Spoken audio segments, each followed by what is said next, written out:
Hi guys, welcome to the studio. Lisa Finkel from Finkel Pottery. So today I've decided I want to try to make a mushroom candle holder lamp type thing. So basically a mushroom base with holes in it where the light will shine through, and then a cover with that. I think this project you could easily make hand built, but my preference is to throw. So I'm going to try to throw, do a little clay manipulation, all that kind of stuff. So I'll bring you guys along. We'll see how it goes. Might be a total mess. We'll see. I've never done this before. So starting off with a wooden bat on my board. I'm going to be using white stoneware for this. And I'll just make sure I've got you guys here. Hopefully you can see this. So white stoneware is my preference. I just like working with it. I find it very forgiving. So my thought is I want to try to throw fairly thick for this bottom because it's going to hold the weight of the top. So I'll be throwing in two pieces. So I'm starting off with 1,000 grams or 1 kilogram, I guess, of white stoneware. And just centering. So my thought is the bottom should be quite wide because you want it to be stable. Otherwise your mushroom could get really kind of wonky. Fun fact, I am a lefty, but when I took pottery classes, I was slow to clue in that lefties might need to throw different than righties. So I throw right, but I trim left, which is kind of weird, but works for me. So I'm just centering the clay. I wedged it before I brought it to the board. This clay is a bit stiff, so I'm hoping I'll be okay with it. I'm also thinking I'm going to keep the bottom a little thicker than normal because I want to manipulate the form after, and I want to have that good and strong to manipulate. So we'll see if that theory works or not. Just widening it out a bit here.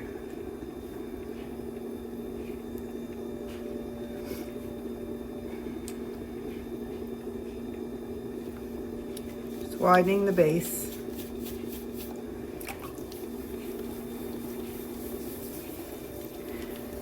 Who knows, maybe 1,000 will be too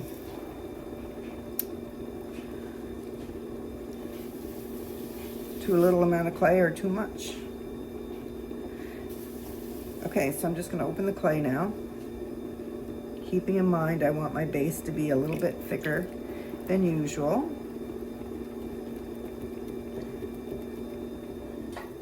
And do I have a pin tool here somewhere? Yes, I do.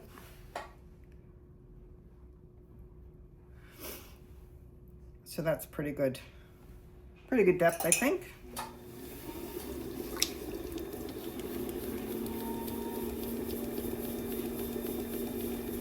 So I'm just taking my time opening it up.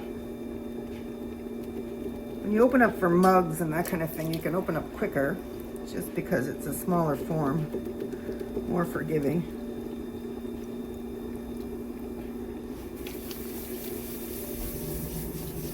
And while I want the base wide, I do not want the form to start splaying out on me because we're going to follow the shape of a mushroom stem. We want it to be able to curve in, right? And it's hard if you let that fly out too much in the opening process. So I'm just bringing it in some.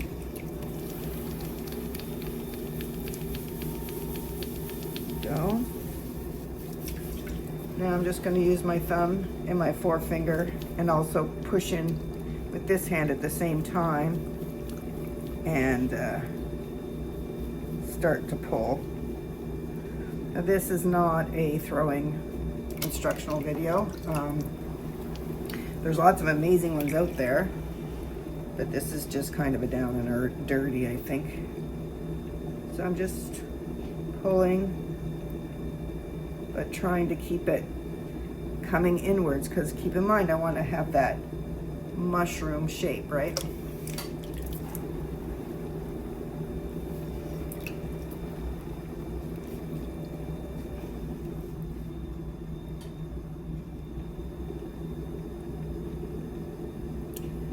And I'm hoping once the clay sets up a little bit, then I can start manipulating the form with my hands to make it look a little more organic and not like just a round cylinder that flares out at the bottom.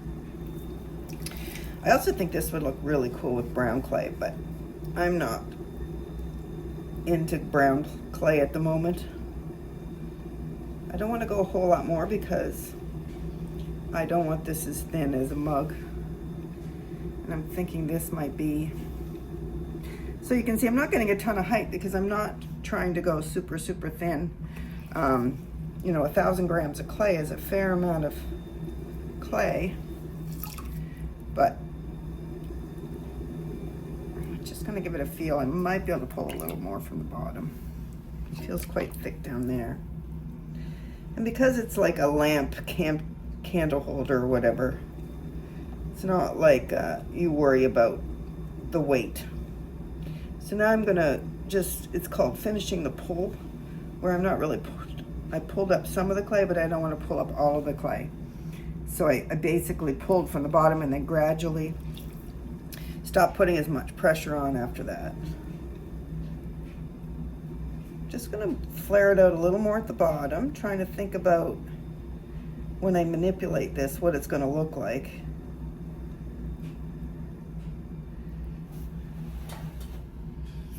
And it certainly doesn't have to be perfect, but you still want it to be somewhat in the shape that you're going to be playing with.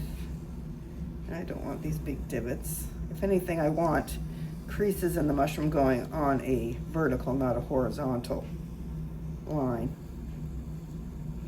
So just getting rid of some of that.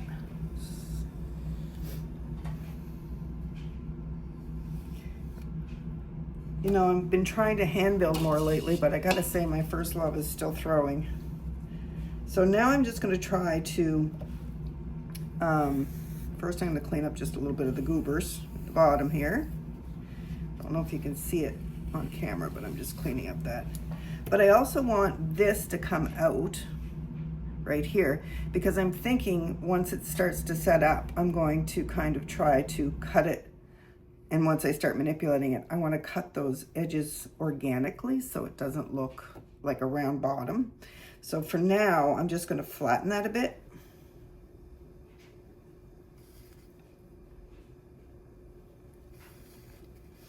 Nothing too serious, just taking my time. So this you'd normally never do because then you'd have to trim off a bunch of crap. But in this case, I want it.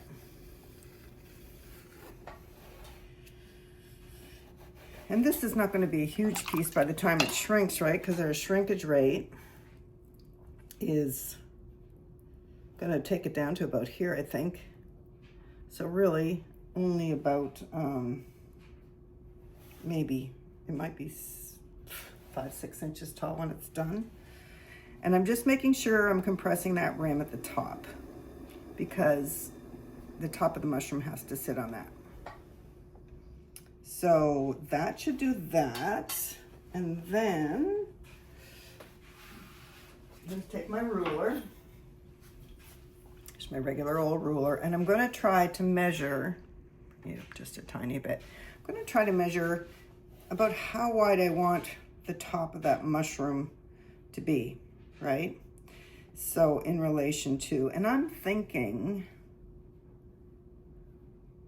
I'm going to want, start at the one, about 3 inches on each side. I'm saying it's about 4 inches across the cylinder itself. And I'm thinking 3 inches on each side for the top, because then I can trim it if it's looking too heavy. So that means I need 10 inches across for my bowl, my shallow bowl that will become the top of my mushroom. So I'm just going to wire this, but I'm not taking it off. And the reason I'm wiring it is because sometimes when you let things set up, if you do not wire ahead of time and you try to wire later, even sometimes when you do, it's really hard to get a piece off. So even though I'm still going to work with this on the bat, I'm going to wire it off for now, but just leave it. It'll adhere somewhat to the bat with the weight of the piece. So that's that piece. Done.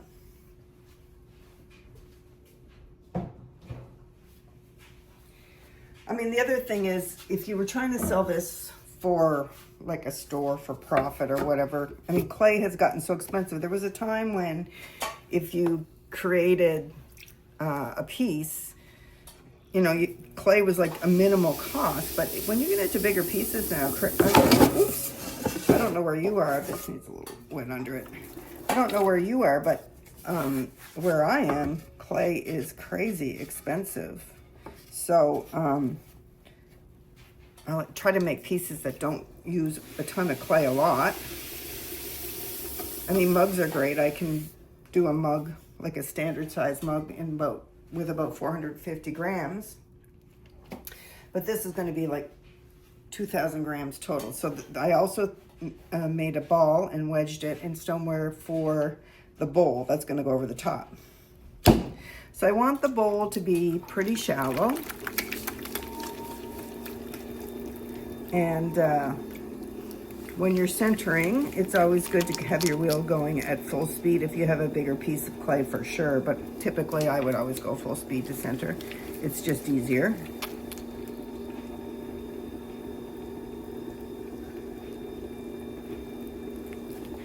And then just bring it down. So in this case, I'm throwing a bowl, but I'm not worrying about the rim. Usually I try to make the rims of my bowls a little bit heavier so they don't chip, which means when you throw, you got to be a little bit careful that you don't pull too far, too hard, close to the edge. But in this case, I think I'm going to be trimming this bowl into an uneven pattern, the edges.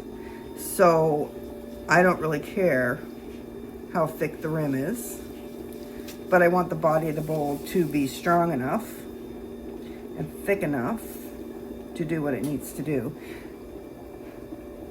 So if I want, I might try to go to about 10.5 or 10 across. We'll see how I do. Once again, I'm going to keep a fairly thick base, even thicker than the bottom, because when I flip the bowl over and I trim it and I want that kind of domed shape, I'm not trimming a foot, right? So I want to have enough clay there to be able to get the shape I want. And it's always easier to trim it away than to try to create excess.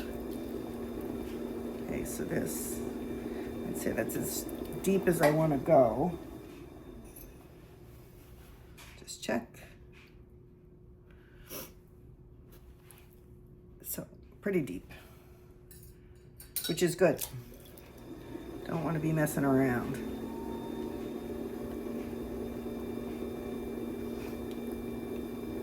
And I don't want to open up quite as much as with the base, but I do want to open it enough that there's sort of a natural resting place for the top of the mushroom onto the top of the base. My thought is I'll just use the glazing process to stick them together. I don't think I'll stick them together in this process, although subject to change. I might change my mind. So right now I'm just pulling a cylinder, as all bowls start. Try not to go too thin too fast. Gradually letting it widen as I do it. But when you're throwing bowls and you're trying to make them more like this, and I am no expert, let me tell you, I have a lot so I can learn on making bowls, that's for sure. But I feel like you've only got a couple of chances to get it to where you want it to be flaring out wise. If you manipulate it too much, it's just going to flop on you. So I'm just taking my time, trying to keep it nice and even. Starting to get some flare now.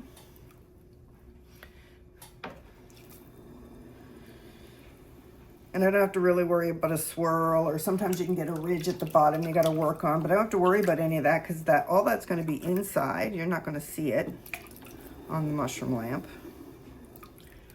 So that I do not worry about. Okay. Make sure I got lots of, I don't want to be pulling it off center here with any dry spots. I think we're good. And here we go again. This is where I'm really starting to widen and where I have to be careful. Like, I feel like if I pull that any more, I'm going to be in trouble, but I'm guessing that's not 10 inches.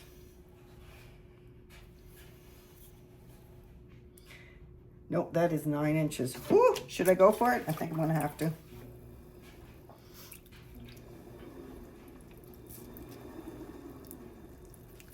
Even if I get to 9.5, maybe I could live with it. But any more than that, and we're going to be in trouble. Oh, I don't even want to sponge that off. I feel like it's going to flop. Those of you who make platter bowls know exactly what I'm talking about. But I think that might be close to 10 inches. Let's say a prayer.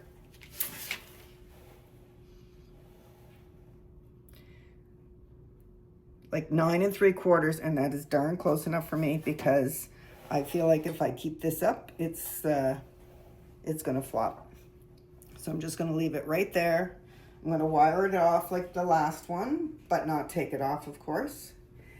And then once it sets up a little bit, then I will come back and start to play with the edge to try to make it a little more organic. So, part 1 done. Okay, so I've let the base firm up for a few hours. And now I am going to, first I want to try to create like a more organic bottom. And I think I'm just going to use a pin tool and put my wheel on really low speed. And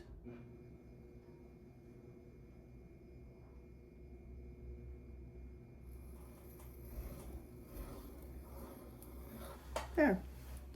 So just kind of undulated back and forth a little bit with my pin tool.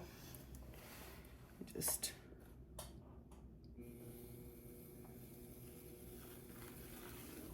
loosen up those pieces so I can take them off. It's pretty wet down here, but it's a pretty forgiving design because, you know, it doesn't have to be perfection. And even worst case scenario, if I poke a hole in something, it just becomes another hole for the light to shine out, right? So there we go. So now that I've kind of got, you know, these slits, I'm going to just try to accentuate them a little more by pushing in just with my fingers and then out. And in.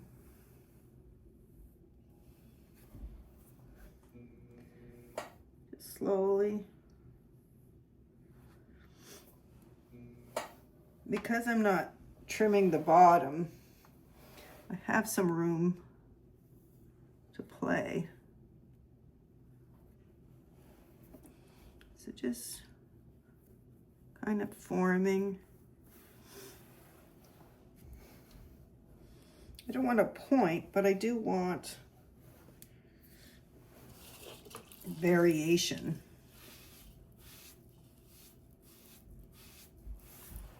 I love this kind of design because it's not finicky. There's no right or wrong.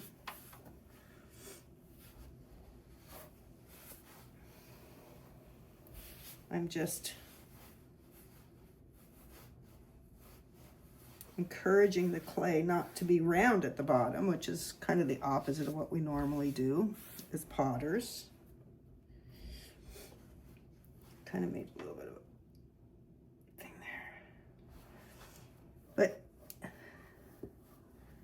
just want to show you, like if I stick my finger through here, can you see I'm getting a bulge? So that's kind of where I want the clay right now, because the next thing I want to do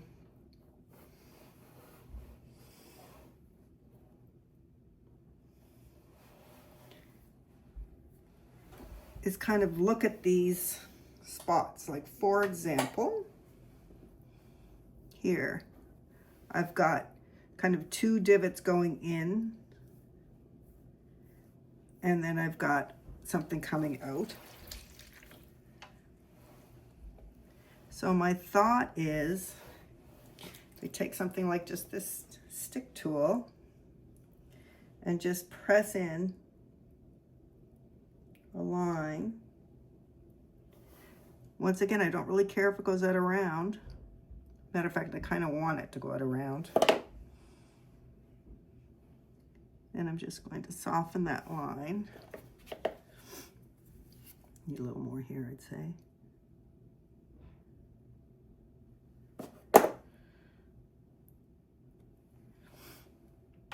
And then, now that I've got that line here, then I'm going to try to hold my finger here and then push out on the other side of the line.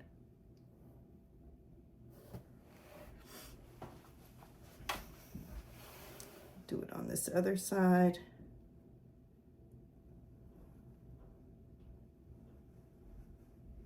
Maybe I'm going to do it with both fingers now at once, because I kind of lost my bulge.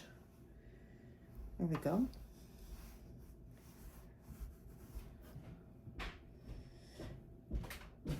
Now I think next time I'm just going to use my finger, because I don't like how sharp that line is. But I'm liking the bulge. So I'm going to try it here. I'm going to soften that line first, maybe. Okay, and then take my fingers, come up. I'm going to do it again. I want a little more. There.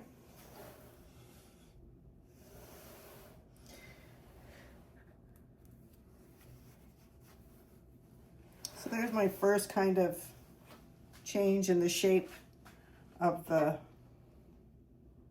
mushroom. Because I always think of mushrooms as fairly, so I'm just going to make a finger line. Organic pieces.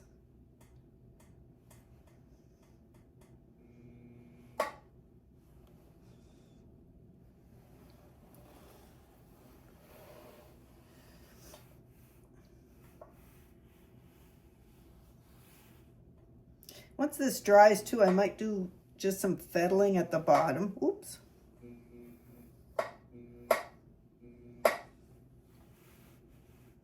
This one I'm not going to bring all the way to the top. Just going to take it some of the way. Once I get these in, I'm going to come back over. Oop. Once I get these in, I'm going to come back over with a sponge and try to soften them up some. Right now you can still really see my finger marks, but it's kind of a pattern I can follow. That's kind of my thought process anyway. I'm just going to do one right in the middle of the shape here.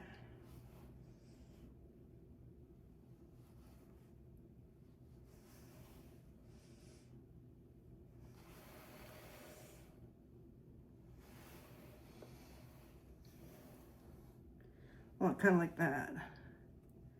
Just kind of like a... Yeah.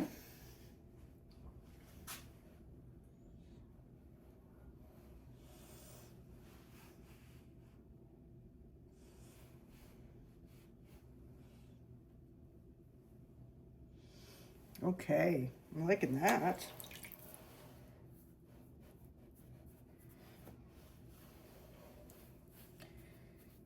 Now the question will be, if I want this to be a lamp and light to shine through, whether I'll use these as the way the light shines through, or would I do something, which I'm kind of leaning towards actually. Or I guess I could use circles or ovals or organic shapes.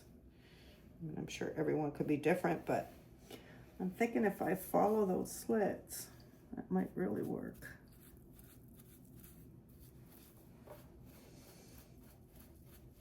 Just getting some of the throwing lines out of here too. But this thing is really stuck to the bat now because I've been pressing down. But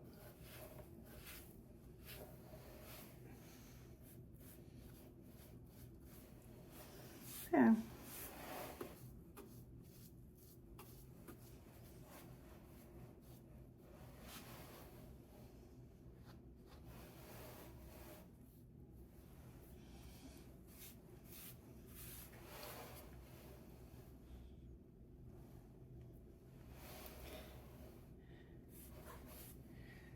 And now, if you look,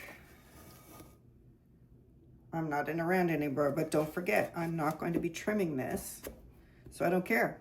Mostly I have to make sure that I really pay attention to how dry it gets before I start cutting the holes for the light to come through. Okay, so the bowl has set up quite a bit, but it's not dry, it's not ready to be trimmed, but I do want to manipulate the rim a little bit and I want to trim it. But I should still be able to trim the top when the time comes. So the first thing I'm going to do is I'm going to take my wire, put my wheel on a slow speed,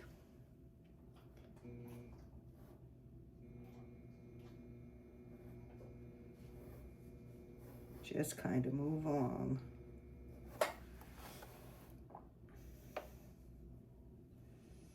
Because I do not want this to be a perfect round. So that looks pretty good. And then just take my sponge and soften up those edges.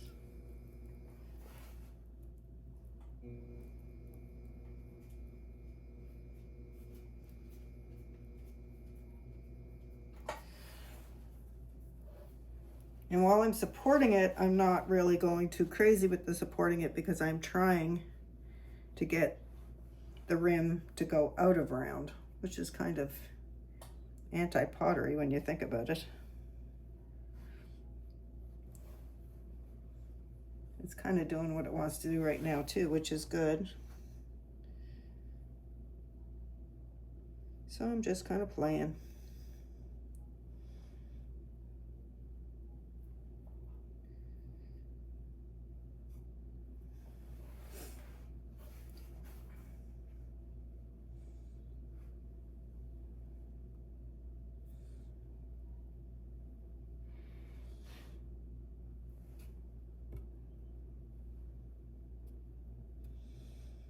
And by the time I get around to trimming it, if it's a little too wide,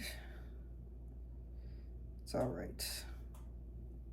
I might be able to trim it to a smaller diameter, but I think it'll be okay. So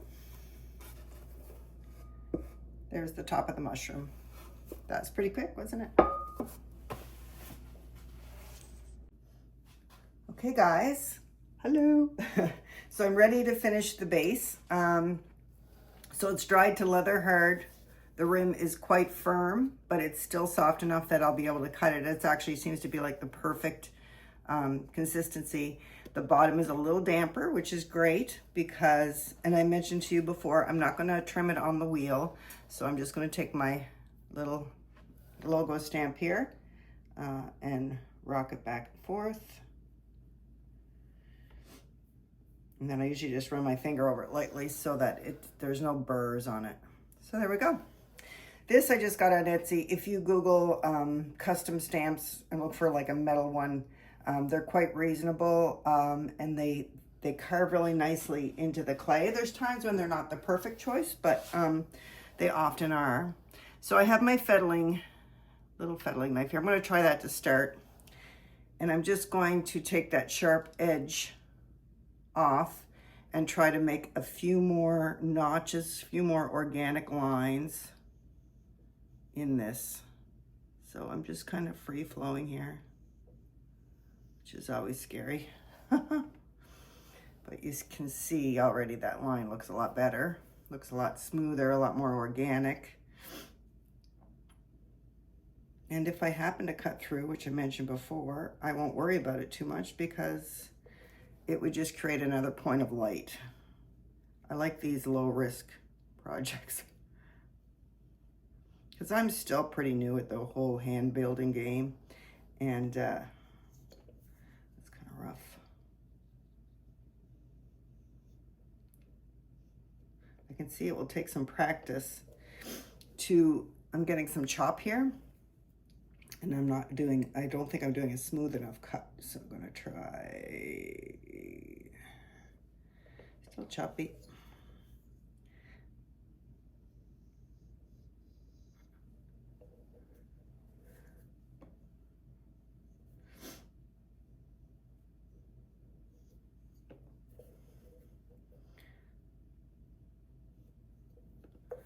So I'm just going in now wherever I've got divots and kind of doing a little bit of a dent in there just to kind of continue the divot.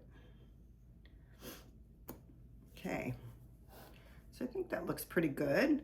Once I'm done everything, I'll go over it with a damp sponge. So the next thing I need to do is I need to cut my opening for my candle. So I'm just using this oval cutter. And I'm going to pick what I want for the back, what I think the best back part would be.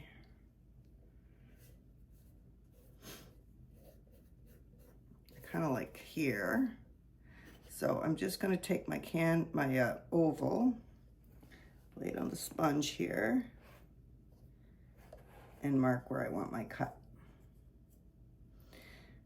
So it's a bit oversized, but I wanted it big enough that you could fit the candle in it, and maybe even a little votive with a holder. So again, it can have a fairly organic feel. And then, so I'm just marking the line right now. And my thought was, I think I'm going to cut it up a little ways, maybe even a little further than that. Here we go. Let's see, make sure that would, even a little more. So my theory behind this one is, if you just put a candle in here with no holder, if I make my cut up a little bit, like here, then if the wax melted, there would be like a little holder to hold the wax. Does that make sense? Oh, it makes sense. So, the moment of truth, I hate doing this.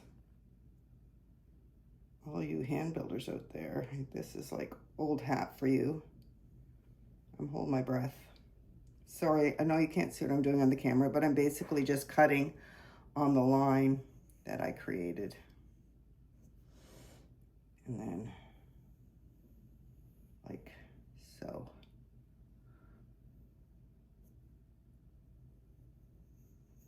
There. Any luck?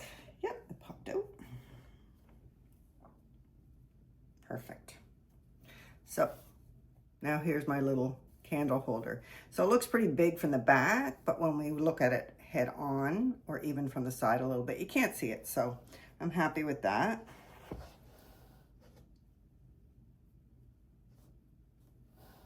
Just make sure I didn't make any cuts too deep. I don't want it to crack. Before I'm all done, I'm going to put a little ball of clay here and here, because I don't want that to crack, and I know that's a possibility. So I still want this to glow. So my thought was, at first I thought I would just do like circles, but I think with the form, I'm just going to follow the form, and I'm going to make some cuts where I've got the divots in the mushroom. We'll see. Might look great, might look crappy. Nothing ventured, nothing gained. So first I'm just going to mark my lines. I'm just going to score them. That way I can look at it and say, okay, am I happy with that? Am I not happy with that?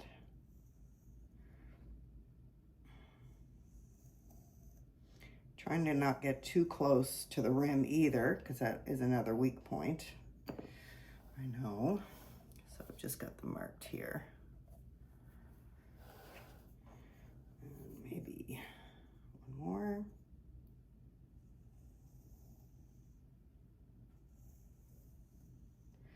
And then if I think of this as the front, I think I want one more right here.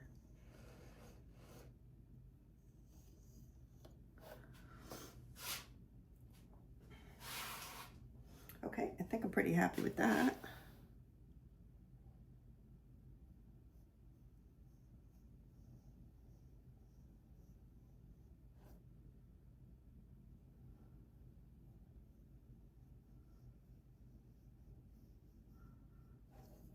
When you cut these, you have to have your clay firm enough that it will hold its shape after you cut the pieces into it.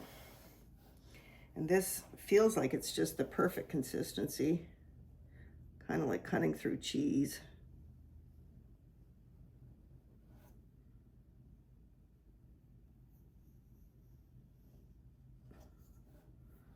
There we go.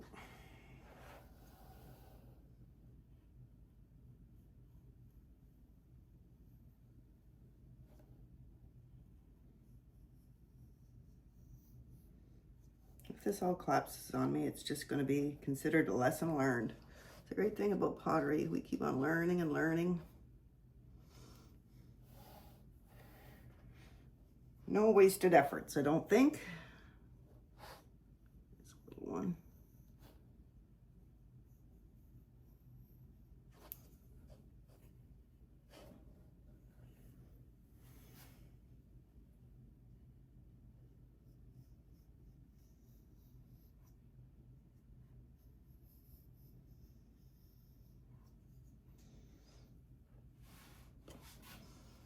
Okay, gotta be gentle with this, but this is what it looks like now. So this is kind of your front on view right here. We'll see too, once I put the top on it, I might decide to do something else, a little more, but for now, I think that's okay. So on to the top. All right, here is my top. Just turn this a little bit. Which I already showed you how I trimmed the rim so it would be uneven and manipulated the body so that it would have a little bit of movement to it. So now I'm going to try to trim it, and I'm just trimming on this sponge bat. Anytime I'm trimming low bowls, I use this sponge bat. It's perfect. And it's nice and friendly on the rims. And there's going to be clay flying everywhere, but I got a day of trimming ahead of me, so it's going to be trim, trim, trim, clean the floor with the mask on, and move on to glazing. So just ignore the flying pieces. That's pretty centered. So just start by trimming the excess. And the idea is I just want to trim like a domed shape. I don't want a bowl. So those of you who make salt pigs, or what else would you have that would have a bowl like thing? I don't know, 2-piece goblets or whatever. You know what I mean by this. We're just going for a shape. The great thing about mushrooms is that they're so organic that really probably any shape you come up with is going to work. It's my feeling. So I just kind of start here and move in. I'm no expert trimmer for sure, but that's my theory. I just kind of gradually work my way into the center until I get more of a domed shape and less of a bottom of a bowl shape.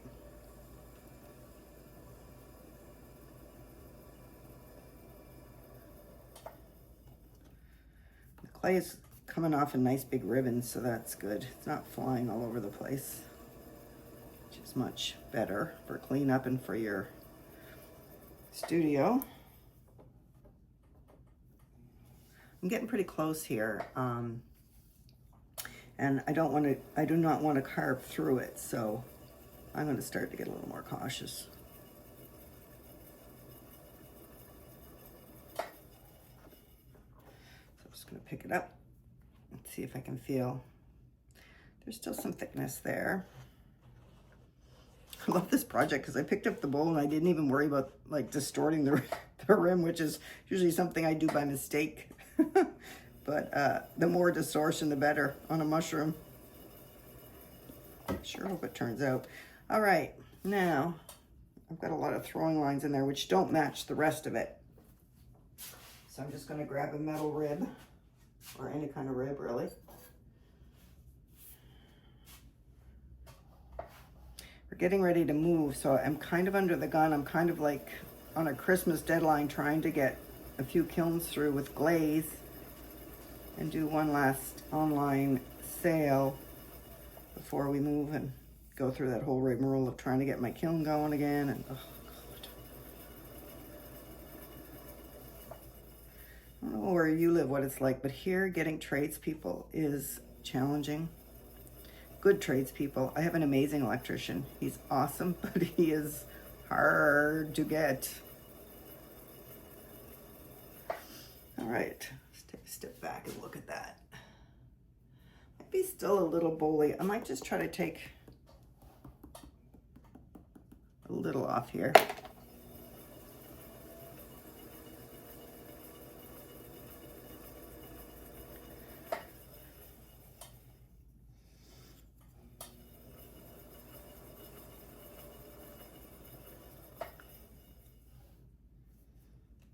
That's looking pretty good. Try to smooth it out again.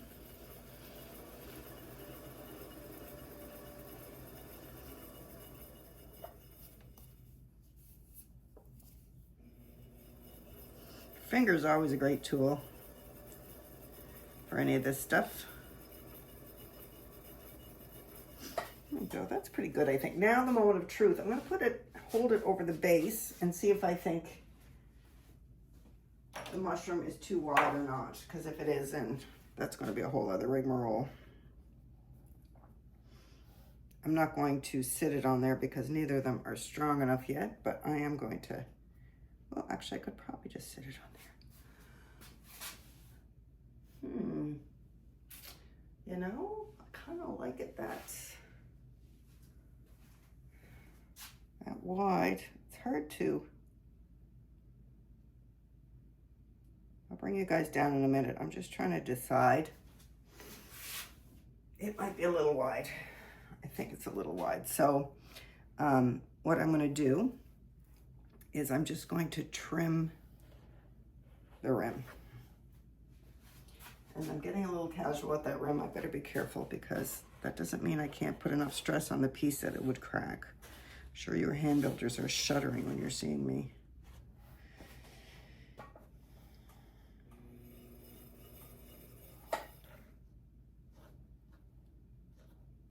Part came up on one side. All right, so get my fettling knife again.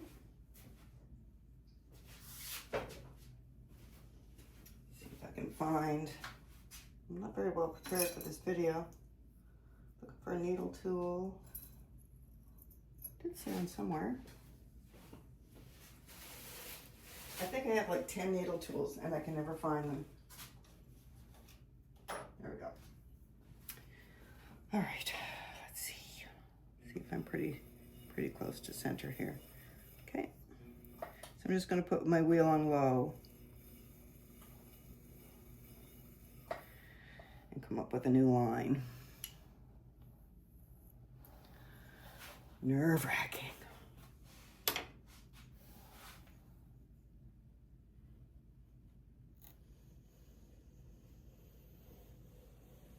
Just cutting through the line I created.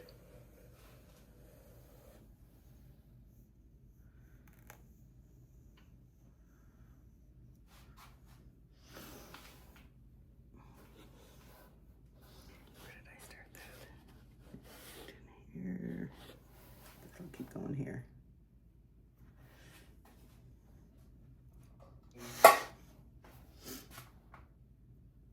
Now, if I was a real pro, I would just do this with the wheel going slow, but I am not that brave.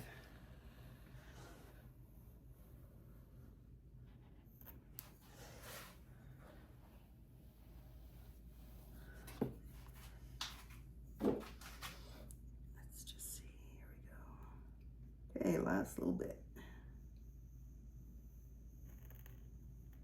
Yeah. That's gonna work better, I think. Just a little bit smaller.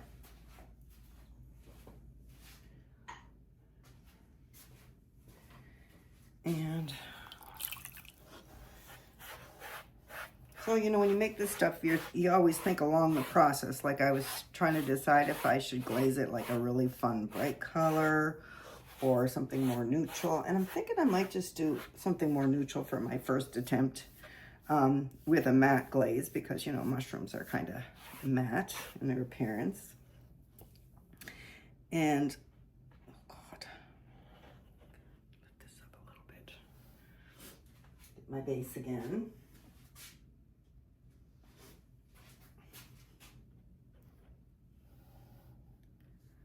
Try this.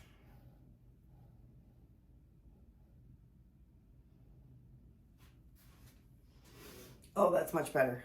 It looked a little bit top heavy before. So I'm gonna just see if I can bring it down here. I will pause. Okay, so I'll faff with it a little bit, but that's kind of what we're looking at here.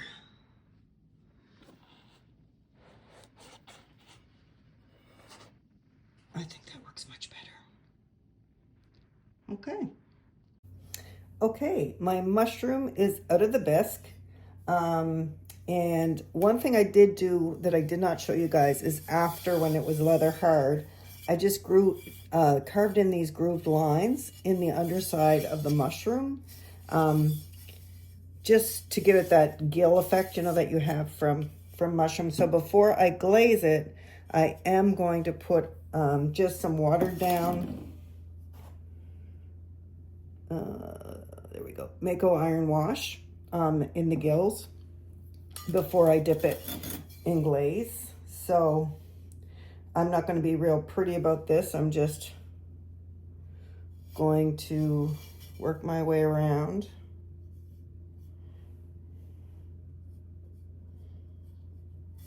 until I have all the gills done. I might do a little white back. I got a little messy there at the front end. I might not. It's in underneath. So anyway, I'll continue on and then I'll show you the glazing process. And there it is, all done.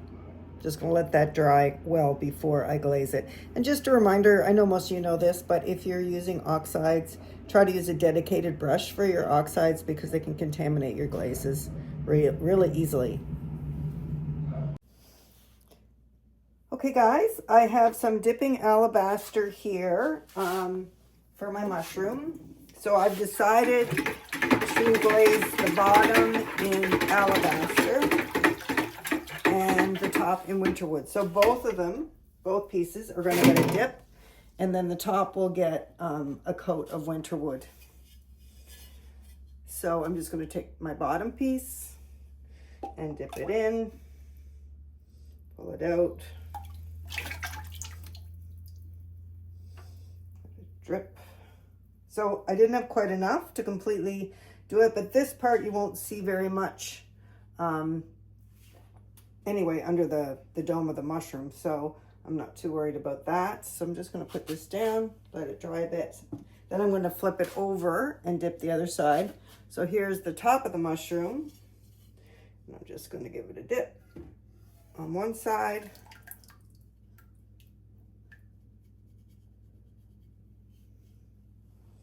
Let that dry. This one I did not wax because this is a completely glazed piece, right? I want to have this piece stick to the bottom piece in the glaze firing because I want to do it as one piece. I don't know about you guys, but I debated doing this as two pieces, but when you're selling a piece, if there is something people can flip over and it can fall off, even like a butter dish or whatever, it'll happen. So I thought, no, I am just going to do it that way. So I'm just gonna let that dry a bit. It's a little bit wet. This piece should be dry enough to flip, I think. Yep. So here's the top piece. Let's give it a little dip.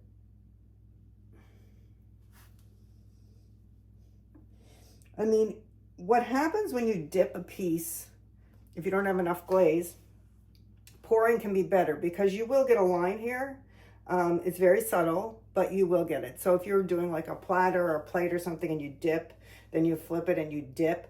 If you're covering that with like a crystal glaze or something, then typically that'll work great. But when you are just dipping, unless you want to fettle it and be really spend a lot of time, it kind of takes away the whole purpose of dipping to save time. So the other side, there we go. I'm not going to film myself painting or glazing winterwood on this, but I'm going to put just one coat of winterwood on top of this because there's lots of glaze here from the alabaster, because dipping is like the equivalent of 3 coats of alabaster, or 2.5 because I did it quickly. So 1 coat of winterwood and I'll be good to go. Okay guys, I just pulled the mushroom out of the kiln. Turned out great.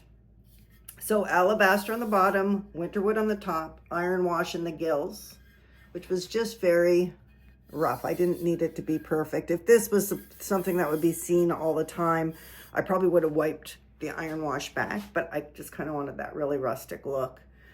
So it turned out great. So I'm going to add a little bit at the end of it with the candle lit, just so you can see how it looks once it's lit. But there's lots of room here to slide a candle in, which is nice. So yeah, really happy with it.